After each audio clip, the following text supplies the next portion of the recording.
कुछ शरीर पर निशान देखे थे और फिर एक मरे हुए व्यक्ति को मैंने देखा था। एक प्रश्न और कि संत महात्मा पहले तपस्या करते थे, जंगलों में रहते थे, इस कुएं में छलांग लगा दो और अभिमन्यु मैंने लगा ही दी अच्छा इस कुएं में। अच्छा। तो फिर गुरुजी ने सबने तैरना आता था, मैं आ गई ऊपर। तो गुरुजी बोले बाहर आओ। मैं बोली बाहर तब आऊंगी जब आप मुझे इस मार्ग की शिक्षा दोगे। इसी आश्रम के अंदर कुएं में छलांग लगाई, तब जाके वो यहाँ रखने के लिए मुझे माने। काला काला कवे गुजरी मत काले काज कर करे काले रंग मोरे। बसंत के आने से प्रकृति सुधर जाती है और संत के आने से संस्कृति सुधर जाती है, ये मतलब अक्सर कहा जाता है और बिल्कुल सत्य भी है, ये बिल्कुल सच्चाई इस बात में। तो राम राम भाई सभी को। आज बातचीत करांगे महामंडलेश्वर श्री श्री 1008 पूज्य साध्वी शक्तिपुरी महाराज जी से, निरंजनी अखाड़ा हरिद्वार। तो गुरु जी राधे राधे, स्वागत है आपका। राधे राधे बेटा, आपके माध्यम से, आपके चैनल के माध्यम से जितने भी भक्त देख रहे हैं सबको बाबा इच्छापुरी धाम की ओर से साधुवाद, ओम नमो नारायण। बहुत सारे मुद्दों पर जो है गुरु जी के साथ में चर्चा भी करांगे, क्योंकि संत का काम होया करे है मतलब मार्ग दिखाना, संत का काम होया करे समाज को सही रास्ते पर लेकर के जाना। बहुत सारी बातें जो है साध्वी शक्तिपुरी जी महाराज के साथ में आज हम करेंगे। तो महाराज जी सबसे पहले ये बताओ हमारे दर्शकों को, आपका जो है सन्यासी बनने का जो सफर है, साध्वी बनने का जो सफर है, वो कहाँ से शुरू हुआ था, कुकर मन में आई थी? क्योंकि हर किसी का अपना अपना सपना होया करे है पढ़ते टाइम पे। कोई सोचा करे मैं डॉक्टर बनूं, कोई सोचा करे है मैं इंजीनियर बनूं, कोई सोचा मैं टीचर बनूं, किसी का सपना कहीं जाने का होता। आपका इस मतलब साध्वी बनने का ये कैसा सफर है, कहाँ से शुरू हुआ? बहुत से इंटरव्यू में मैंने बताया भी है और शॉर्ट में मैं आपको बता देती हूँ कि पारिवारिक माहौल ऐसा था और जन्म हुआ तो माता पिता जिन संत महात्माओं के पास जाते थे उन्होंने भी कहा था कि ये इसी लाइन में जाएगी। कुछ शरीर पर निशान देखे थे और फिर एक मरे हुए व्यक्ति को मैंने देखा था। तो उसके बाद वो इच्छा इतनी प्रबल हुई कि फिर उस इच्छा, उस लक्ष्य और उस प्रश्न के उत्तर को ढूँढते-ढूँढते यहाँ तक आ गए। फिर आगे मतलब जैसे आपने संन्यास धारण करया, मतलब गुरु भी बना जावा है, हर चीज़ के अंदर मतलब गुरु की ज़रूरत पड़ा करे। तो इसमें आने के बाद आपने गुरु के रूप में किनको धारण किया? गुरु बाबा इच्छापुरी धाम बाबा फूलपुरी महाराज। अच्छा, इनका सानिध्य में। हाँ, वहीं से जब ये इच्छा माता-पिता जिस महात्मा के पास जाते थे, तो ये भी उसी प्रोग्राम में गए हुए थे और मैंने वहीं कहा कि मेरे जो मन में जिज्ञासा है कि मरने के बाद व्यक्ति कहाँ जाता है, ऐसे भक्ति का मार्ग पे ये या मुझे इसी लाइन में आना था। मेरे सारे प्रश्नों के उत्तर गुरुजी के पास है, तो मुझे महाराज जी को ही गुरु बनाना है। फिर मैंने महाराज जी को ही आके प्रार्थना की, उन्होंने मना कर दिया और फिर बहुत सी कुछ ऐसी घटनाएँ हुई जो बहुत से इंटरव्यू के माध्यम से मैं बता सकती हूँ। इसी आश्रम के अंदर कुएँ में छलांग लगाई, तब जाके वो यहाँ रखने के लिए मुझे माने। उन्होंने अपना तप, साधना, भजन, दोष, सुमरन जो मार्ग मुझे दिखाया और उनके रास्ते पर चलते हुए आज आप और हम यहाँ उनके सानिध्य में बैठे महाराज जी कुएं में छलांग लगाई, इसका कब बताना थोड़ा है, क्या था ये पूरा? हैं। जब इच्छा प्रबल हुई, माता-पिता को भी मना लिया कि मुझे जानना है कि इंसान के शरीर से ऐसा क्या निकलता है। मरे हुए व्यक्ति को देखा था, तो मुझे जानना है। तो कोई माँ-बाप नहीं चाहता, लेकिन घर का वातावरण था, भई लक्ष्य अडिग हो और एक दिन मान ही लिया। तो पहुँचते-पहुँचते यहाँ पहुँचे गुरुजी के पास, वहाँ देखा था। माता-पिता के जो गुरुजी थे उनके आश्रम में, तो पूछते-पूछते यहाँ आए। पिताजी ने भी आग्रह किया, बच्ची का प्रश्न है। मैंने भी कहा महाराज जी मुझे जानना है, लेकिन गुरुजी ने मना कर दिया। गुरुजी ने कहा बेटा ये मार्ग इतना आसान नहीं है। तो मैंने कहा गुरुजी आप जैसा कहोगे मैं वैसा करूँगी। तो गुरुजी ने कहा मैं तो ये बोल दूँगा, अनायास ही उनके मुख से निकल गया, मैं तो बोल दूँगा इस कुएँ में छलांग लगा दो और अभिमन्यु मैंने लगा ही दी अच्छा इस कुएँ में। अच्छा। तो फिर गुरुजी ने सबने तैरना आता था, मैं आ गई ऊपर। तो गुरुजी बोले बाहर आओ। मैं बोली बाहर तब आऊँगी जब आप मुझे इस मार्ग की शिक्षा दोगे। तो उन्होंने स्वीकार कर लिया इस बात को? हाँ, उन्होंने कहा कि हाँ, बच्ची कर सकती है कि ठीक है बेटा, मेरे पास मेरे गुरुजी ने जो शिक्षा दी मैं दूंगा, बाकी तेरी लगन। तो उस दिन से वो तपस्याएं, वो साधनाएं, जो गुरुजी ने कहा उस पे चलते हुए आज आप और हम उस विषय को पूरे संसार के आगे प्रस्तुत कर रहे हैं। तो भक्ति का स्वरूप क्या होता है महाराज जी बताओ? भक्ति का स्वरूप, भक्ति कोई वस्तु थोड़ी है कि हम उसको पकड़ लें। भक्ति के देखो मीरा, कबीरा, रैदास, सहजो, जब तब संयम साधना, सब सुमरन के माँ, दर्शन पर्शन पर्शना, सुमरन बन कुछ ना। तो मार्ग अनेक है और कौन से रास्ते को कौन से भक्त ने चुना? मीरा ने प्रेम के मार्ग को चुना, मैंने गुरु सेवा, गुरु शब्द को चुना, सहजो ने गुरु सेवा की, जैनाबाई ने भगवान के नाम को जपा। तो तुलसीदास जो विकट कामनाओं को चुनौती देता हुआ चला, एक योगी काम कामना हो अगर गले लगा लेती रत्ना, पत्नी से इतना प्रेम करता था, रातों रात पहुंच गया। और उस पत्नी ने कहा कि इतना प्रेम अगर आप मुझसे करते हो तो भगवान से करो तो बेड़ा पार हो जाए, और वो उधर ही भगवान की तरफ हो लिए। तो कहते ज्ञान और गांव का चमका होता है। तो मार्ग अनेकों हैं, कौन सा भक्त किस मार्ग को चुनता है, लेकिन भक्ति का मार्ग परमात्मा तक ले जाता है। तो ये कह सकते हैं कि भक्ति जिस हृदय में प्रकट हो गई, भगवान के हृदय में भक्ति रहती है, वो भगवान के हृदय तक पहुंच जाता है। और भगवान कहीं दूर नहीं रहता, आपके हृदय में रहता है। तो उस हृदय में भक्ति है तो परमात्मा, और परमात्मा है तो भक्ति। भगवान का नाम लेना, कीर्तन करना, सत्संग करना, गौ सेवा करना, माता पिता की सेवा करना, इंसानियत की सेवा करना, सबका भला करना, शास्त्र अनुकूल चलना, कितने स्वरूप, कितनी रास्ते हैं। गुरुजी आप साधना करते हो, मतलब जो तंत्र मंत्र है उसमें मतलब आप दावा भी करते हो कि भाई इनके माध्यम से जो सांसारिक कष्ट हैं उनका निवारण भी किया जा सकता है। तो इसमें मतलब कितनी की सच्चाई? देखो, अगर मैं अपने जीवन के माध्यम से कहूँ, मेरा जो प्रश्न था, मैंने जो मरे हुए व्यक्ति को देखा कि इसके शरीर से ऐसा क्या निकला, और गुरुजी ने मुझे जो साधनाएं बताई, मैंने मंत्र साधना की है, उसके बाद ध्यान, दो चीजों पर मैं कहूंगी कि अगर मंत्र और ध्यान, जो मेरे गुरुजी ने मुझे मार्ग दिखाया, और खान पान, अगर ये तीनों चीजें आपकी हों, आपके शरीर में देखो, एक होता है सूक्ष्म शरीर, एक स्थूल, और एक होता है कारण। अगर इन तीनों चीजों पर पकड़ हो जाए तो आप किसी भी चीज पर विजय पा सकते हो। और उस चीज को, उन तीनों चीजों पर पकड़ होने के लिए मंत्र और ध्यान आपके जीवन में है, तो आप हर बीमारी को और हर इच्छा को पूरी कर सकते हो। तो महाराज जी आप गुरुजी की मतलब आप जो कथा करते हो उसमें भी हमने देखा है, हमेशा आगे रखते हो हर जगह, मतलब गुरु का बहुत ज्यादा आप व्याख्यान करते हो। हालांकि गुरु का करना भी चाहिए, क्योंकि बाबा कबीर ने भी कह रखा है, सब धरती कागज करूं लेखनी सब बन राय, सात समुद्र की मसी करूं गुरु गुण लिखा न जाए। तो मतलब कितना आशीर्वाद आपको मिला गुरु जी से?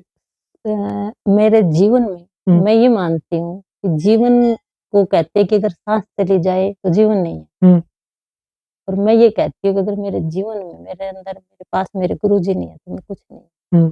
मेरे जीवन में पहले भी गुरुजी थे, अब भी गुरुजी है, और मैं प्रार्थना करूंगी कि आप सदा मेरे साथ रहें ऐसे। तो महाराज जी समाज के अंदर देखा बहुत सारी मतलब कुरीतियां भी फैल रही हैं, आप सोशल मीडिया पे भी आप एक्टिव हो, ऐसी बात नहीं है। अगर मैं आपसे जानना चाहूँ, बहुत सारी घटनाएं जो है रिसेंट में घटी हैं, चाहे आप उसकी यूपी में घटना घटी थी, मतलब ड्राम वाली घटना, आप परिचित होंगे उससे। तो ये घटनाएं क्यों घटती? ये घटनाएं बेटा इसलिए घटती हैं कि संस्कार नहीं, सनातन नहीं है, संस्कृति नहीं है। हम अपने समाज से, एक जो संयुक्त परिवार होता था, हम उससे दूर जा रहे हैं। और दूसरा कोई भी रिश्ता हो, चाहे तकरार होती है, हर रिश्ते में तकरार होती है, कहासुनी होती है, लेकिन अगर उसके अंदर संस्कार हैं, और तो वो उन संस्कारों की वजह से झगड़ा होने के बाद जो गैप होता है, तो वो संस्कार उसमें धैर्य लेके आते हैं कि है तो अपड़ाई, है तो अपड़ाई। लेकिन हम जिन संस्कारों से, जिन सनातन पद्धति से और जिस खान पान से पाश्चात्य सभ्यता की ओर जा रहे हैं ना, तो हमारे अंदर ये धैर्य नहीं रहा, मतलब एक छोटी-छोटी बातों पर इतना क्रोध आना। अरे आदमियों को मार के ऐसे काट-काट के डालना, मतलब हम जानवरों जैसे नहीं होते जा रहे। और ये इसका कारण मैं एक ही चीज़ कहूँगी, या आपके जीवन में अगर 10 मिनट भी ध्यान है, 10 मिनट भी किसी मंत्र का जाप है, तो जो मानसिक रूप से प्रेम से पीड़ित ये बच्चे हैं, आप देख रहे हो, उस इतनी भयंकर-भयंकर ये जो चीज़ें हो रही हैं, ये देखिए आपने कथा सुन ली, कथा सुन के 2 घंटे सुनी, आप चले गए। उस कथा को वहीं रख के चले गए। लेकिन उस कथा को अगर आपने जीवन में धारण कर लिया, तो अच्छी बात है। अच्छी बात है। किसी ने कथा को पकड़ा, किसी ने संस्कार को पकड़ा, किसी ने संयुक्त परिवार को पकड़ा, किसी ने गुरु को पकड़ा, किसी ने माता-पिता की सेवा को पकड़ा, किसी ने मंत्रों को पकड़ा और किसी ने ध्यान को पकड़ा। इन चीज़ों को जिन्होंने पकड़ लिया, तो एक रिश्ते के बीच में जो गैप होता है या कड़े होती है, या फिर आप किस रिश्ते में रहना चाहते हो या नहीं रहना चाहते, तो वो समझ जाता है कि इसको मेरे साथ नहीं रहना, तो छोड़ देते हैं। कोर्ट के माध्यम से, पंचायतों के माध्यम से वो दूर हो जाते हैं, फिर स्वीकार कर लेते हैं कि मेरे इसके साथ विचार नहीं मिलेंगे। वो इन चीज़ों से उनमें इतनी काबिलियत आ जाती है कि वो समझ जाते हैं कि ठीक है, ये ऐसा इसके साथ मेरी नहीं बनेगी, तो वो जानवरों की तरह काटते नहीं, हम उन चीज़ों से दूर जा रहे हैं। इसी वजह से ये कारण हो रहे हैं। महाराज जी, ये देश तो जो है बुद्ध की धरती है, महावीर की धरती है, महर्षि कणाद की धरती है, पाणिनि, बहुत बड़े-बड़े ऋषि तपस्वी जो है इस धरती पे हुए हैं।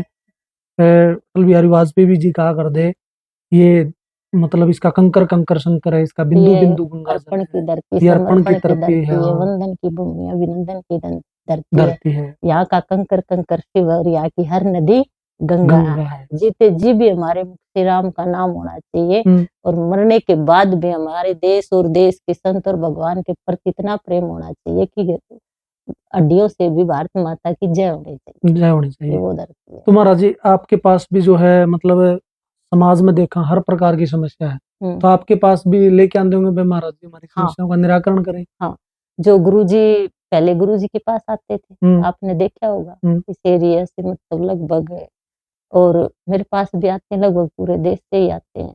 तो मेरा सिर्फ उनसे यही है, मैं 2 ही चीज़ों पे ध्यान देती हूँ कि एक तो उसको खान-पान, उसका खान-पान, और दूसरा उसको एक मंत्र। मैं 2 चीज़ों पे ध्यान देती हूँ। 2 चीज़ों पे ही, अगर 2 ही चीज़ों को वो पकड़ ले, तो जीवन को अच्छी तरह जी सकता है और बहुत सी बीमारियों पर काबू पा सकता है। बीमारी आने से पहले वो अपने आप को कंट्रोल कर सकता है। महाराज जी, फिर उसी बात पे लौट के आवांगे, मतलब आध्यात्मिकता की तरफ आवांगे। आप मतलब साधना करो हो बहुत ज़्यादा, गुरुजी भी बहुत ज़्यादा साधना करिया करते, उनका आशीर्वाद आपके साथ में है। तो जो ये मोक्ष है, मोक्ष कहने को तो छोटी बात है, लेकिन बहुत बड़े-बड़े मतलब ऋषि महात्मा बता के चले गए इसके बारे में कि मोक्ष क्या है। देखिए, ये जो मोक्ष है, किसी ने, संतों ने, महात्माओं ने, वेदों ने, अनेक-अनेक महापुरुषों ने अपने-अपने तथ्य किए हैं, तथ्य दिए हैं, और सरल शब्दों में कुछ महात्माओं ने इसकी परिभाषा दी है कि जीवन के प्रति ना मोह और ना मौत का भय हो। कि मतलब ये समझना है कि ये जो शरीर है, जब जो प्रारब्धवश इसके अंदर जो आत्मा काम कर रही है, उसको काम करना है। उसका काम पूरा होने के बाद वस्त्र की बात है, वस्त्र को आप फेंक देते हो, जला देते हो, पानी में बहा देते हो, शरीर शमशान के मानत हो जाता है। तो हमें ये ही समझना है कि ये हमारा जो जीवन है, ये एक प्रारब्धवश इस संसार में परमात्मा ने हमें कर्मबद्ध जिम्मेवारियों को पूर्ण करने के लिए भेजा है, और उन जिम्मेवारियों को निभाते हुए ही अपने जीवन को जीते हुए उस परमात्मा की मर्जी के अनुसार जीना। महाराज जी, ऐसा कोई मंत्र है मतलब जिस तरह सांसारिक जो कष्ट हैं वह दूर हो जावे, आपे मतलब अच्छाई के मार्ग पर चल पड़ा, दुख आवे ही नहीं जीवन में? देख, दुख जैसे रात आती है, उसके बाद दिन आता है, दुख आएंगे प्रारब्धवश, जैसे कर्म हमने किए आएंगे, लेकिन ऐसे सनातन धर्म के मंत्र हैं कि वो आपको इतना मजबूत बना देंगे, इतना मजबूत बना देंगे कि वो दुख आएंगे और आप उनसे पार हो जाओगे। अच्छा। राम के जीवन में आए, कृष्ण से क्या-क्या नहीं छूटा, राम जी ने क्या-क्या नहीं दुख नहीं सहे। राम जी जो एक 7 माँ सीता थी, राजघराने में पैदा हुई, राजा की बेटी कहलाई। दुख आएंगे आपके जीवन में, लेकिन जब आपके पास मंत्र होंगे, अच्छा खान-पान होगा, तो आपके अंदर इतनी मजबूती आएगी, इतना धैर्य, इतना विवेक आएगा कि उन समस्याओं से आप पार हो जाओगे। या आने से पहले समझ जाओगे। तो महाराज जी एक प्रश्न हो रहा है मेरा, मतलब पहले की अगर मैं बात करूं, पहले की के मतलब 20-30 साल पहले, 40 साल पहले जो साधु महात्मा लोग थे उनका काम होया करता, मतलब तपस्या करना काम होया करता। हुँ। जैसे गुरु जी हैं, तपस्या करा करते, पैड़ होया करते, अड़ा तपया करते, हाँ, ब उनको बड़ कोई के नीचे बढ़ के रहते नीचे थे, रहा करते, दोहे के नीचे उनको रह कोई मतलब नहीं था, मतलब भाई क्या हो रहा है क्या नहीं हो रहा। हुँ, आजकल जो साधु महात्मा लोग हैं वो पॉलिटिक्स में भी इन्वॉल्व हैं, हुँ, बहुत सारे राजनीतिकरण का काम कर रहे हैं, हुँ। तो इसका क्या कारण मानो आप? देखो वो समय का बदलाव, हम्म समय का बदलाव। मैं ये कहना चाहूँगी कि पहले जो महात्मा थे, तपस्या भजन करते थे, हम्म जंगलों में रहते थे, तो लोग जाते थे। हम्म हुँ? पहले हमारा खान-पान, संयुक्त परिवार, हमारी संस्कृति, हमारी सभ्यता के अनुकूल लोग जीवन जीते थे। हम्म लेकिन पाश्चात्य सभ्यता ने आकर जब असर शुरू किया और हमारे संत महात्माओं ने देखा हम्म कि हमारी सारी पीढ़ी उधर जा रही है, तो फिर हमारा धर्म बनता है कि हम भी अब आपको घर-घर जाके जगाने का हम्म हमारा काम होगा क्योंकि समय बदल गया। हम्म। महाराज जी एक बात और बताओ, संत का मतलब क्या है? संत रहे, निश्चिंत रहे, अच्छा। उसकी मर्ज़ी में जी। वो हम्म बोला महाराज जी एक शिष्य आया भाग के गुरुजी एक गाय दे गया। हम्म बोला, "ओ हो बेटा दूध पिएँगे?" हम्म अच्छा हुआ। अगले दिन वो भाग्य आया, उदास चेहरा शिष्य, "गुरुजी वो गाय नु वापिस ले गया।" बोला, "बेटा गोबर घेने से पीछा छूटे।" हम्म उन परिस्थितियों को, जो भी परिस्थिति है, उसको हँस के सहा हम्म कि जो हो रहा है उसकी मर्ज़ी से हो रहा है। हम्म या तो खुद करो, परिस्थितियों पे काबू पाओ हम्म। या उसकी मर्ज़ी में जी। तो एक प्रश्न आपका एक प्रश्न और कि संत महात्मा पहले तपस्या करते थे, जंगलों में रहते थे, आजकल हर जगह इन्वॉल्व हो रहे हैं। हम्म तो मैं आपने एक बात बता दूँ, संत वो जो स्वयं में जीता है, हम्म तो उसके लिए ये मायने नहीं रखता कि वो कहाँ बैठा है। बदलते समय के अनुसार वो जंगल नहीं रहे, वो व्यक्ति नहीं रहे, हम्म वो समय नहीं रहा। तो एक व्यक्ति कहूँ तो एक छोटी-सी बात की शायद आपको समझ में आ जाए और आपके सोशल मीडिया के माध्यम से भी समझ में आ जाए। कि कुछ लोगों का ये होता है कि आजकल बाबा जी भी सोशल मीडिया पे आने लगे, अपने आप को हम्म मतलब हर जगह इन्वॉल्व करने लगे। तो ये भी शायद समाज की इच्छा होगी। आज आप देखते होंगे कि वहाँ जाने की बजाय लोग फ़ोनों पर ज़्यादा सुनना पसंद करते हैं। एक महात्मा जी किसी के घर गए होंगे, उस व्यक्ति ने दे दिया सामान, हम्म वो ट्रेन में लेकिन चल पड़े, तो उसी ट्रेन में एक भक्त भी आ गया, हम्म जैसे आपने प्रश्न किया। आप तो ऐसे नहीं हो। हम्म तो जैसे उसने महात्मा की अटैची देखी 5-7 उतनी अटैची उसके पास, तो ऐसे देखा कि आप कौन? बोला जी ऐसे-ऐसे मैं एक महात्मा वहाँ रहता हूँ। बोला महात्मा के सत्संग में तो मैं भी जाता हूँ, महात्मा इतना सामान थोड़ी रखते हैं। हम्म बोला आप तो बहुत ज्ञानी पुरुष, महात्मा ने कहा। बोला महात्माएँ तो इतना सामान थोड़ी रखते हैं। हम्म हुँ? तो उसने कहा ठीक है भाई, बातों-बातों में महात्मा न और भाई अच्छा ज्ञान है तेरे पास, तूने अच्छी शिक्षा दी। महात्मा की उसकी अच्छी बातें होने लगी ट्रेन में, तो महात्मा ने कहा चल स्टेशन आ गया चाय पीते हैं।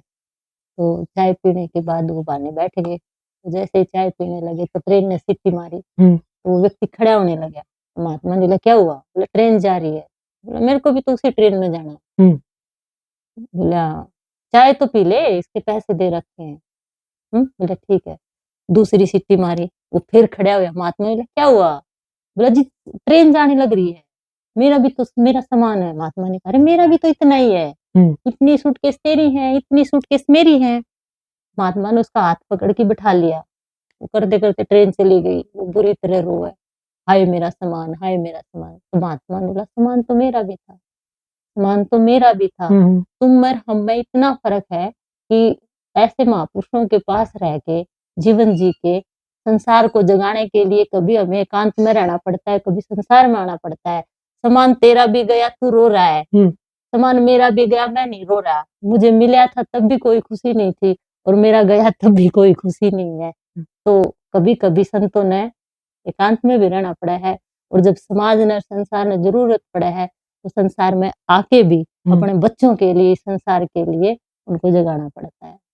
महाराज जी आप मतलब श्रीमद् भागवत गीता के प्रवक्ता हो, कथा कथा श्रीमद् भागवत कथा। हाँ, उसकी प्रवक्ता हो मतलब कथा करो हो। तो महाराज जी आपका मतलब काम यो ही कोनी भाई कथा कर दी और चले गए। आपका मतलब काम यो भी है भाई समाज को मतलब सही रास्ते पर लेकर के जाना, अच्छा-अच्छा मैसेज जो है कथा के माध्यम से कन्वे करना, हुँ। ये भी आपका काम है। तो महाराज जी अब देखा पे समाज में मतलब ईसा-कसूता सिस्टम हो गया, लव मैरिज, समाज का जो अपना ताना-बाना होया करता। हुँ। पहले की अगर आप बात करा बहुत बढ़िया सिस्टम, बहुत अच्छा ताना-बाना होया करता, लेकिन वो ताना-बाना टूटता जान लग रहा है। सोशल मीडिया के माध्यम से आप रोज़ देखा हाँ, कड़िया किमें घटना घट गई, कोया दुष्कर्म की घटना घट गई। इनको आप मतलब इसका कारण क्या हाँ, मानो? इसको मैं भी देख रही हूँ, आप भी देख रहे हो कि चाहे हुँ, पति-पत्नी का रिश्ता हो, चाहे प्रेम में बंध के वो बच्चे शादी कर लेते हैं, वो रिश्ते टिकते नहीं। हुँ, उसका कारण ये है कि वो प्रेम को समझ नहीं पा रहे। हुँ, प्रेम को उन्होंने जब भी प्रेम शब्द का प्रेम आया तो प्रेम को आपने और संसार ने यही समझ लिया कि एक स्त्री और पुरुष का एक दूसरे के प्रति आकर्षण है, हुँ, उसी को प्रेम समझ लिया। प्रेम तो माता-पिता से भी है, प्रेम तो भाई-बहन का भी है, हुँ, प्रेम तो हमारे गाँव के प्रति भी है, प्रेम हुँ, तो हमारे राष्ट्र के प्रति भी है। लेकिन इस प्रेम को बेटा इन्होंने बहुत समझ लिया, इस प्रेम को इन्होंने शरीर को पाड़ा समझ लिया और शरीर कितने दिन अच्छा लगेगा? एक टी-शर्ट आपको कितने दिन अच्छी लगेगी? हुँ, कितने दिन अच्छी लगेगी? थोड़े दिन पैर शरीर की और वस्तुओं से, हुँ, इंसानियत से हुँ, प्रेम ना करके, इंसानों से प्रेम ना करके आप शरीरों से और इन वस्तुओं से प्रेम करने लगे, इसलिए ये रिश्ते जल्दी-जल्दी टूट रहे हैं। हुँ, और उसका कारण मैं फिर कहूँगी कि जो संयुक्त परिवार थे, जो हमारा खान-पान था और इस बदलते युग में अगर बच्चों ने और व्यक्तियों ने इस चीज़ को बचाना है, युवा बच्चे जो मानसिक रूप से इस प्रेम रूपी बीमारी से जूझ रहे हैं, देखिए प्रेम एक बहुत पवित्र शब्द है, लेकिन उसमें अगर माता-पिता की रज़ामंदी हो हुँ, और उस प्रेम को आकर्षण और पाने से ज़्यादा मैं सोचती हूँ कि निभाना हुँ, निभाना। जब वो साक्षात वो होता है, हुँ, वो फलीभूत होता है। फलीभूत होता है, हुँ, वो तो उसको फलीभूत करो, वो तो प्रेम है। हुँ, लेकिन वो इंसान से प्रेम ना करके देह से हुँ, और वस्तुओं से प्रेम कर रहे हैं। तो उसके लिए मैं उन बच्चों से यही बात कहना चाहूँगी, उन व्यक्तियों से इस बदलते समाज में कि ज़्यादा ना कह के अपनी साध्वी जी की इसको प्रार्थना लगा लो, आदेश लगा लो, केवल 10 मिनट या तो मेडिटेशन करें हुँ, या फिर किसी मंत्र का जाप करें। फिर आपके अंदर इतना धैर्य आएगा कि आप उस व्यक्ति को समझ जाओगे। देखिए दोनों व्यक्ति एक जैसे नहीं होते, हुँ, शरीर का आकर्षण हो गया या फिर संबंध माँ-बाप ने बना लिया। हुँ, लेकिन जीवन जीने के लिए एक-दूसरे को समझना बहुत ज़रूरी है। तो वो रिश्ता दोनों चाहे कोई भी हो, अगर एक-दूसरे को समझ जाएँ, हुँ। तो वो रिश्ता फलीभूत हो जाए। महाराज जी बैठे हैं, महाराज जी बैठे हों और मतलब इनका जो ख्याति मिली वर्ल्ड वाइड मतलब विदेशों में गूंज मची, काला काला कहे गुजरी मत काले का जिक्र करे। तो ऐसा हो नहीं सकता भाई महाराज जी से वो भजन जो है बिना सुना। तो हाँ, महाराज जी दो एक लाइन सुनाओ भी ठीक है जी महाराज जी एक और देखा हमने मतलब जो शादी विवाह में डीजे पे है नहीं ओड़ भी बाज रही हो चलो काला ये काला गुजरी कितनी प्रेम बड़ी बात है। व्यक्तियों का प्रेम हाँ क्यों भैया? प्रेम ये मेरे बिल्कुल बिल्कुल गुरुजी का दिखाया हुआ मार्ग, खाना हाँ के प्रति मेरी भक्ति, मेरा प्रेम जो मुझे इस स्वरूप में भी हम्म दुनिया ने प्रेम दिया। हम्म वैसे लोग नाचते खूब हैं और हाँ मैं जहाँ भी जाती हूँ, कोई मोटिवेशनल प्रोग्राम हो, कोई यूनिवर्सिटी में हो, कोई कथा का हो या कोई इंटरव्यू हो, कहीं भी हो, मतलब मेरे नाम के ऊपर एक छाप लगी कि हम्म काढ़ा-काढ़ा कहे गुजरी। हम्म बाकी मैं ये कहना चाहती हूँ कि 17-18 साल तक जब मैंने मंत्र साधना और संसार की समस्याओं से जूझने के लिए गुरुजी ने जो मार्ग दिखाए और जो वो करे, इस भजन को जितना प्यार दिया उन चीज़ों को पकड़ के जैसे आप नाचते हो, खुश होते हो, उन चीज़ों को पकड़ लो तो आप सब ऐसे खुशी रहो और मुस्कुराते रहो। एक चीज़ मैं ये भी चाहती हूँ हम्म कि उस चीज़ को पकड़ो। भारतीय सनातन मंत्रों को, खान-पान को और इस जीवन को आनंदित करो जैसे काले-काले भजन पे नाच के आप सब खुश होते हो। और वो हम्म लाइनें मैं सुना देती हूँ। हम्म काफ़ी पुरानी हो चुकी है अब तो, हम्म लेकिन सबकी इच्छा कितनी बार सुन ले महाराज जी जी करेंगे। लोग यही कहते हैं। काला काला कवे गुजरी मत काले काज कर करे काले रंग पे मोरनी रुदन करे काला काला काला काला कवे गुजरी मत काले काज कर करे काले रंग पे मोरनी रुदन कर। वाह जी। तो महाराज जी लास्ट में कोई संदेश? लास्ट में मैं यही संदेश देना चाहती हूँ खासकर युवा बच्चों को। और देखो हर बीमारी का लिए एक हॉस्पिटल बनाया गया है, लेकिन ये प्रेम और जो मानसिक रूप से परेशान है ना, ये सबसे भयंकर बीमारी है। और जहां तक मैंने देखा है, एक नशा और एक विषय, नशा और विषय। अगर पूरी सृष्टि का, पूरी दुनिया का आकलन करूं तो विषय पे आके ये चीज खड़ी होगी, विषय पे आके। और उस विषय की पूर्ति के लिए संस्कार माँ बाप ने देने चाहिए थे, फिर गुरुओं ने देने चाहिए थे, और फिर समाज ने देना चाहिए था। अगर उस विषय की शिक्षा हमारी पीढ़ियों, हमारे बच्चों को दिए जाते, उस विषय को अगर अच्छी तरह हमारी युवा पीढ़ी समझ जाती और उस चीज पे उनको शिक्षा दी जाती, तो वो ऐसे मानसिक रूप से परेशान नहीं होते। और उस विषय को ना समझ के वो फिर नशे की तरफ जा रहे हैं, और नशा भी एक हद तक उनको इस मानसिक परेशानी से मतलब सुखी नहीं कर सकता। तो मैं अपनी इस पीढ़ी से यही कहना चाहती हूँ कि बेटा, इस मैं भी देख आपकी उम्र के एक साथ भी हूँ, और क्योंकि जिस चीज को पाने की मैंने इतनी तड़प थी, शायद आपने अपना प्रेम या अपनी इच्छा इस विषय को पाने की इतनी तड़प नहीं होगी जितनी मैंने थी। मैंने जब उस प्रश्न का उत्तर जान लिया, तो आपकी जो पीड़ा है, विषय हो या नशा हो, उससे आप अपने जीवन को बर्बाद मत करो। उस जीवन को परमात्मा ने जो दिया है, सब वस्तुओं के साथ आपने उस हर इच्छा के साथ तो आप उस जीवन को जी सकते हो। केवल और केवल सनातन धर्म का एक मंत्र पकड़ के 10 मिनट उसका जाप करो, या 10 मिनट बैठ के बेटा अपनी नाभि पे श्वास के साथ ध्यान करो। मैं आपसे यही कहना चाहती हूँ कि अगर आपकी हमारी युवा पीढ़ी सशक्त है, मजबूत है, तो ही हमारा देश मजबूत है। और ये सोने की चिड़िया आप उसकी रीढ़ की हड्डी हो। इसलिए इन भटके हुए प्रेमियों से और नशे की ओर जा रहे बच्चों से मैं यही कहती हूँ कि बेटा ज्यादा नहीं, मैं आपसे यही कहती हूँ केवल 10 मिनट किसी मंत्र का जाप या एकांत में बैठकर 10 मिनट ध्यान करो। अगर आपके जीवन में बदलाव ना आ जाए, तो आपकी दीदी से आप आके मिल सकते हो, जरूर बदलाव आएगा और आपकी ये सारी इच्छाएं अच्छी तरह पूरी होगी।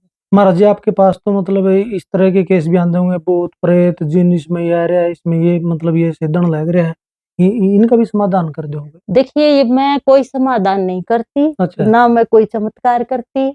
मैंने गुरु शरण में रह के जो तपस्याएं साधनाएं जो की है संसार में, देखिए जिस वस्तु का नाम हो गया वो होती है, लेकिन इतनी नहीं होती बेटा। इतना जितना जो वहम होता है वो इतनी चीजें वो नहीं होती। समझ जाती हूँ कि इसको दिक्कत क्या है, परेशानी क्या है, ठीक है। लेकिन मैं किसी का इलाज नहीं करती, मैं कोई चमत्कार नहीं करती, मेरे पास कोई ऐसी चमत्कार नहीं है। लेकिन मैं इस चीज को कहती हूँ कि जिन मंत्रों की मैंने साधना की है, और जो अष्टांग योग है, यम नियम प्राणायाम प्रत्याहार ध्यान धारणा और समाधि, और जो गुरु लोगों का संग है, और जो अच्छा शाकाहारी भोजन है, वो अगर उनका आप पालन करोगे तो ना अपना भूत दिखेंगे, ना प्रेत दिखेंगे, ना आपके अंदर कोई जिंदा आवेगा, और आप अपनी जिम्मेवारियों में अच्छी तरह निभाओगे। दूसरा, ऐसी पीड़ा से कोई व्यक्ति परेशान है तो उसको मैं ये कहूंगी कि वो काम में अपने मन को लगाए, 1 मिनट भी फ्री ना बैठे। खाली दिमाग शैतान का घर। और दूसरी, ज्यादातर ये बीमारियां आती हैं कि हमारे मन में कोई इच्छा होती है और किसी के भय से, समाज के भय से, उससे या उससे हम अपनी उन इच्छाओं को पूरी नहीं कर सकते। वो ज्यादातर मानसिक रोगी होते हैं। ये चीजें होती है थोड़ी बहुत, कोई भटकी हुई आत्मा है, कुछ है, लेकिन इतना कुछ नहीं होता। महाराज जी एक बात तो पूछनी भूल गई, आपकी क्वालिफिकेशन? आत्मा की क्वालिफिकेशन क्या हो? ना पढ़ाई आत्मा का रिसर्च। चलो वो तो ठीक है, लेकिन पढ़ाई लिखाई तो आपने आत्मा का रिसर्च। आत्मा पे रिसर्च। आत्मा का रिसर्च अब मेरी यही पढ़ाई है। मैंने बाबा इच्छापुरी धाम और ये मेरे गुरुजी की कृपा से और आप सब भाइयों के प्रेम से सबने इतना प्रेम किया कि मैंने जाना कि आपके अंदर ही परमात्मा है। मन ही देवी देवता, मन ही भूत प्रेत, मन ही हर हो जाते जो पूजे सचेत। चलो बहुत बहुत धन्यवाद महाराज जी, आपने टाइम दिया। धन्यवाद किस बात का बेटा, ये मेरा फर्ज है कि मैं जितना भी हो सके, चाहे जाकर, चाहे सोशल मीडिया के माध्यम से, चाहे अपने गुरुजी के संस्कार के माध्यम से, मैं दुनिया को जितना भी देना चाहूँ दे सकूं और अपने देशवासियों को एक अच्छा जीवन खुशहाल और हंसते हुए देखना चाहती हूँ। तो महाराज जी के विचार आपने कैसे लगे भाई, एक मर्यादित कमेंट करके ना आप जरूर अपनी राय छोड़ दियो। चैनल पर जो साथी नए हैं सब्सक्राइब जरूर कर लियो भाई, वीडियो लाइक करियो, ज्यादा से ज्यादा जो है वीडियो को शेयर जरूर करें आप। सबका बहुत बहुत धन्यवाद। राधे राधे, जय हो।